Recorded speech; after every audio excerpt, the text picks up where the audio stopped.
बिस्मिल्लाहिर्रहमानिर्रहीम। अस्सलाम वालेकुम। मेरा नाम डॉक्टर एहसन है और आज हम जानेंगे होलोज़ोइक न्यूट्रिशन के बारे में। Okay, so this is a new chapter. So nutrition basically एक प्रोसेस होता है जिसमें लिविंग ऑर्गेनिज्म जो है ना वो फूड को हासिल करता है फॉर इट्स एनर्जी पर्पस। ठीक है, so just like a vehicle need fuel to move, a living cell need supply of food to perform its various biological function. अब बेसिकली जैसे गाड़ी को पेट्रोल की ज़रूरत होती है चलने के लिए, सिमिलरली जो लिविंग सेल्स होते हैं ना उनको फूड की ज़रूरत होती है, स्पेसिफिकली ग्लूकोज की ज़रूरत होती है। ठीक है, ताकि उसके सेल के अंदर तमाम जो मेटाबॉलिक रिएक्शंस है ना, जैसे like anabolic reaction and catabolic reaction, वो इजीली परफॉर्म हो पाए। ठीक है, so through this process the cell not only obtain energy but also get material to grow and repair themselves. अब बेसिकली न्यूट्रिशन से क्या होता है कि जो सेल है वो ना तो सिर्फ एनर्जी हासिल करता है। ठीक है, एनर्जी कैसे? बेसिकली सपोज कीजिए ग्लूकोज है। ठीक है, सो ग्लूकोज बेसिकली क्या है? ये एक न्यूट्रिएंट है। ठीक है, सो सेल ने क्या किया? इस ग्लूकोज को हासिल किया। ठीक है, और इस ग्लूकोज को तोड़ा, ग्लाइकोलाइसिस की। ठीक है, सो ग्लाइकोलाइसिस के नतीजे में हमें क्या मिला? एटीपी मिली, एनर्जी मिली। ठीक है, सो बेसिकली जब ग्लूकोज टूटा तो कार्बन डाइऑक्साइड ऑक्सीजन भी मिली हमें। ठीक है, so carbon dioxide and oxygen भी मिली।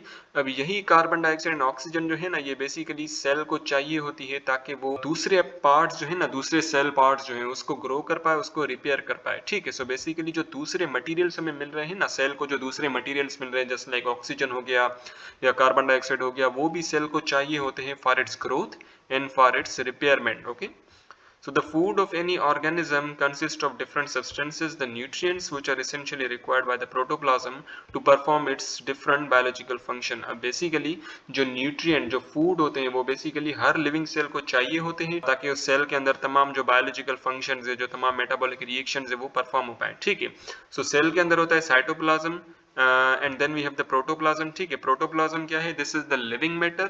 और प्रोटोप्लाज्म के अंदर दो चीजें आ जाती हैं, number one is the cytoplasm and number second is the nucleus. ठीक है, सो बेसिकली प्रोटोप्लाज्म दो चीजों से बना हुआ होता है, साइटोप्लाज्म से एंड न्यूक्लियस से। ठीक है, सो बेसिकली प्रोटोप्लाज्म को भी ये न्यूट्रिएंट्स चाहिए होते हैं फॉर इट्स ग्रोथ। ठीक है, और सेल के अंदर ताकि मेटाबॉलिक रिएक्शंस जो है ना वो इजीली परफॉर्म हो पाए। Okay, so in the process of heterotrophic nutrition, ठीक है, हेटरोट्रोपिक न्यूट्रिशन एक ऐसा मोड होता है जिसमें ऑर्गेनिज्म जो है ना दूसरे ऑर्गेनिज्म के ऊपर डिपेंड होता है और दूसरे ऑर्गेनिज्म से फूड ऑब्टेन करता है। Okay, so an organism depend upon ready-made food like carbohydrate, protein, etc. being prepared by other organism just like plant as well as animal. अब basically जो हेटरोट्रॉपिक ऑर्गेनिजम्स जो होते हैं वो बेसिकली न्यूट्रिशन को acquire करते हैं from the other organism just like plants हो गए। ठीक है ना, अगर मैं बात करूं हर्बीवोरस एनिमल्स की, जैसे गोट हो गया, वो क्या करता है? वो बेसिकली प्लांट को ईट करता है। ठीक है, लेकिन अगर मैं बात करूं टाइगर की, तो टाइगर कार्निवोरस है, तो वो बेसिकली जो दूसरे एनिमल्स है ना, जैसे हिरन हो गया, ठीक है ना, उसको बेसिकली किल करके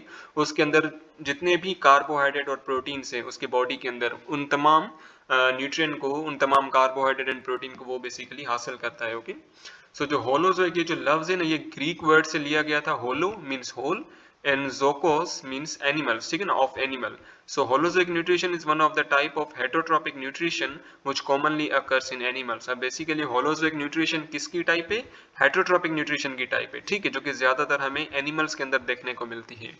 So it is characterized by ingestion or taken in of food in solid or liquid form from the environment. It consists of ingestion, digestion, absorption, assimilation and ingestion. अब बेसिकली क्या होता है कि हेटरोट्रॉपिक न्यूट्रिशन में या holozoic nutrition में basically क्या होता है कि जो लिविंग ऑर्गेनिज्म जो है ना वो सबसे पहले खाना अपने मुंह में लेता है, इंजेस्ट करता है। ठीक है, अब वो खाना चाहे सॉलिड फॉर्म में ही क्यों ना हो, ठीक है ना, या लिक्विड फॉर्म में क्यों ना हो। ठीक है, अगर मैं बात करूं ह्यूमन बीइंग की, तो हम ह्यूमन बीइंग भी क्या है? हेटरोट्रॉपिक ऑर्गेनिज्म है। ठीक है, सो हम बेसिकली क्या करते हैं? खाना जो है उसको आइदर सॉलिड फॉर्म में लेते हैं या लिक्विड फॉर्म में लेते हैं। ठीक है, सॉलिड फॉर्म जैसे कि रोटी वगैरह हो गई, लिक्विड फॉर्म जैसे जूसेस हो गए। ठीक है, अच्छा, बेसिकली जो होलोजोइक न्यूट्रिशन है ना उसके अंदर काफी सारी चीजें आ जाती हैं जस्ट लाइक द इंजेशन। ठीक है, इंजेशन यानी कि सबसे पहले खाना मुंह में लेते हैं, then we have the digestion. ठीक है ना, फिर वो जो खाना है वो टूटता है inside the stomach as well as inside the small intestine, then we have the absorption. ठीक है, बेसिकली जो वो खाना टूटा है, ठीक है ना, जो कॉम्प्लेक्स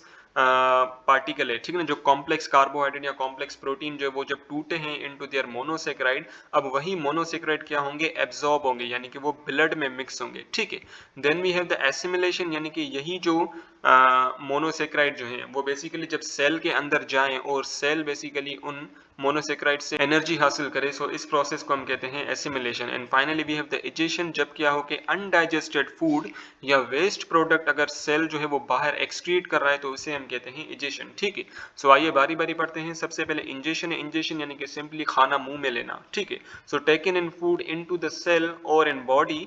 ठीक है, अब बेसिकली जो यूनिसेलुलर ऑर्गेनिज्म होते हैं ना, जस्ट लाइक अमेबा हो गया। अमेबा कोई मल्टी सेलुलर ऑर्गेनिज्म तो नहीं है। ठीक है, amoeba basically single cell organism है। ठीक है, सो ये बेसिकली खाने को इंजेस्ट करता है बाय द हेल्प ऑफ इस सेल मेम्ब्रेन। ठीक है, सो सबसे पहले क्या होगा, इसकी सेल मेम्ब्रेन यूं इलोंगेट होगी। ठीक है, सूडोपोडिया बनेगा, फिंगर लाइक प्रोजेक्शन बनेगा। यहाँ से भी यूं बेसिकली सेल मेम्ब्रेन इलोंगेट होगी, फिंगर लाइक प्रोजेक्शन बनेगा। फिर अब ये जो फूड है ना, ये बेसिकली इसके सेल के अंदर चला जाएगा। ठीक है, लेकिन अगर मैं बात करूं मल्टी सेलुलर ऑर्गेनिज्म की, जैसे कि हम हो गए, सो हम जो है ना बेसिकली फूड जो है वो माउथ में लेते हैं। Okay, so then we have the digest. अच्छा, बेसिकली जो यूनिसेलुलर ऑर्गेनिज्म होते हैं ना, वो बेसिकली खाने को अंदर लेते हैं by the help of their cell surface और सेल मेम्ब्रेन। लेकिन हम जो मल्टी सेलुलर ऑर्गेनिज्म है, हम बेसिकली फूड को इंजेस्ट करते हैं by the help of our mouth. ठीक है, then we have the digestion. Digestion basically एक प्रोसेस होता है जिसमें कॉम्प्लेक्स और नॉन डिफ्यूजिबल प्रोडक्ट जो है ना वो सिंपल एंड डिफ्यूजिबल मॉलिक्यूल में कन्वर्ट होता है। ठीक है, जैसे कि अगर मैं बात करूं स्टार्च की, सो स्टार्च बेसिकली क्या है, कॉम्प्लेक्स मॉलिक्यूल है and this is also known diffusible. ठीक है, डिफ्यूजिबल का आपको पता होगा, ऐसे सब्सटेंसेस जो कि पानी में इजीली हल हो जाएं, लेकिन जो स्टार्च है ना वो पानी में इजीली हल नहीं होता। इसलिए डाइजेशन के प्रोसेस में क्या होता है कि जो स्टार्च है ना ये अपने मोनोसेक्राइड में टूटता है, यानी कि ग्लूकोज में टूटता है। And glucose this is the simple as well as diffusible molecule. ठीक है, so that they may be incorporated into the metabolism. ठीक है, ताकि बेसिकली जो मोनोसेक्राइड यानी कि जो ग्लूकोज है ना, वो ग्लूकोज बेसिकली सेल के अंदर दाखिल हो और सेल जो है ना उनको इजीली मेटाबोलाइज कर पाए, यानी कि उनको तोड़ पाए और उनसे एनर्जी हासिल कर पाए। Okay, so this conversion process takes place chemically with the help of enzyme as well as mechanically। अच्छा, बेसिकली डाइजेशन होती कैसे है? डाइजेशन जो है ना वो बेसिकली डाइजेस्टिव एंजाइम्स के थ्रू होती है। ठीक है, अब ये डाइजेस्टिव एंजाइम्स जो है ना ये हमारे सलाइवा के अंदर भी पाए जाते हैं, हमारे स्टमक के अंदर भी पाए जाते हैं और पैंक्रियाटिक जूस के अंदर भी पाए जाते हैं। ठीक है, यही एंजाइम क्या करते हैं कि जो कॉम्प्लेक्स मॉलिक्यूल है ना, जैसे कि स्टार्च हो गए, प्रोटीन हो गए, उनको तोड़ता है इनटू द अमाइनो एसिड। ठीक है ना, प्रोटीन को तोड़ेगा into the amino acid and starch को या ग्लाइकोजन को तोड़ेगा into its monosaccharide which is the glucose. ठीक है, अब एक होती है केमिकल डाइजेशन। ठीक है ना, जैसे एंजाइमेटिक डाइजेशन भी कहते हैं, जिसमें एंजाइम्स के थ्रू डाइजेशन हो रही होती है। एक होती है मैकेनिकल डाइजेशन। ठीक है ना, मैकेनिकल डाइजेशन यानी कि जिसमें मैकेनिकली फूड जो है ना वो डाइजेस्ट हो रहा होता है। एग्जांपल, जब हम खाने को चबाते हैं, सो दिस चबाना this is the mechanical digestion. ठीक है, जब हम खाने को चबाते हैं ना तो जो बॉन्ड्स होते हैं बिटवीन द मोनोसेक्राइड वो भी समहाउ टूटते हैं। ठीक है, सिमिलरली जो पेरिस्टाल्टिक मूवमेंट्स होती हैं, ये हम आगे चल के डिस्कस करेंगे। ये जो पेरिस्टाल्टिक मूवमेंट्स होती है ना ये स्टमक के अंदर भी होती हैं, इसोफेगस के अंदर भी होती हैं, इवन स्मॉल इंटेस्टाइन के अंदर भी परफॉर्म की जाती हैं। ठीक है, सो पेरिस्टाल्टिक मूवमेंट के थ्रू भी मैकेनिकल डाइजेशन जो है ना वो परफॉर्म की जाती है। अगर सिंपल अल्फाज में समझाऊं तो मैकेनिकल डाइजेशन में किसी भी एंजाइम की जरूरत नहीं होती। मैकेनिकली फिजिकली फूड जो है ना वो डाइजेस्ट हो रहा होता है, ब्रेक डाउन हो रहा होता है into its monosaccharide. Okay, then we have the absorption. So through the process of absorption, the soluble molecule of food are absorbed by the digestive membrane such as the intestinal lining, so that they may be utilized during the metabolic activities। अब basically absorption में क्या हो रहा होता है कि basically जो monosaccharides है ना जो कि इंटेस्टाइन के अंदर बने हैं, ठीक है, देखिए जो कंप्लीट डाइजेशन होती है ना, जो मुकम्मल डाइजेशन जो होती है ना वो बेसिकली स्मॉल इंटेस्टाइन के अंदर होती है। ठीक है, ये हम इसी चैप्टर के अंदर पढ़ेंगे। स्मॉल इंटेस्टाइन के अंदर तमाम जो कॉम्प्लेक्स मॉलिक्यूल है ना वो ब्रेक डाउन हो जाते हैं इनटू देयर सिंपलेस्ट फॉर्म। ठीक है, जैसे अगर प्रोटीन हो गया तो प्रोटीन का सिंपलेस्ट फॉर्म क्या है, अमाइनो एसिड। सिमिलरली स्टार्च या ग्लाइकोजन का सिंपलेस्ट फॉर्म क्या है, ग्लूकोज। ठीक है, सो बेसिकली स्मॉल इंटेस्टाइन के अंदर कंप्लीटली डाइजेशन परफॉर्म हो जाती है। ठीक है, फिर डाइजेशन के बाद क्या होता है कि अब वो जो मोनोसेक्राइड्स है ना अब वो क्या होंगे, एब्जॉर्ब होंगे। ठीक है ना, इंटेस्टाइनल लाइनिंग से बेसिकली वो एब्जॉर्ब होंगे। ठीक है ना, एंटेरोसाइट्स इंटेस्टिनल सेल्स जो है ना वो बेसिकली उनको एब्जॉर्ब करेंगे। ठीक है, फिर एब्जॉर्ब होने के बाद वो जाएंगे लिवर के अंदर। फिर लिवर जो है ना ये इनको ट्रांसपोर्ट करेगा to different cells of the body. फिर उन सेल्स के अंदर क्या होगी, उन मोनोसेक्राइड की मेटाबॉलिक एक्टिविटी।